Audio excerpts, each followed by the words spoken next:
ৰাম আইও একদম আৰু কিবাখন লাগিছে নহয় একদম কি ক'ম আৰু ক'লৈ যাম কি ক'ম লাগিছে কাৰণ আৰু জানিছে নহয় আপোনালোকে আৰু কেনেকুৱা কি হৈছে এয়া মানে আৰু বতৰ কথা এইফালে সজাম নে এইফালে সজাম নে এইফালে সজাম নে এইফালে সজাম নে আইও একদম আৰু কিবাখন লাগিছে দেই আপোনালোকৰ বাৰু কেনেকুৱা লাগিছে মোৰ কিন্তু একদম থাকিবলৈ ঠাহনি নোপোৱা হৈ গৈছোঁ আৰু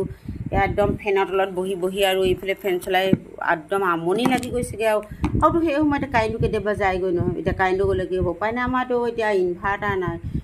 যেতিয়া কাৰেণ্ট গ'লে আৰু বহি থাকিব লাগিব আৰু উপায় এনেকৈ বিচনী মাৰি মাৰি মাৰি মাৰি আৰু কিমান বহিম কাৰেণ্টটো আহিব একদম এইদৰে অপেক্ষা কৰি মনৰ বেজাৰতে আৰু বহি থাকোঁ নহয়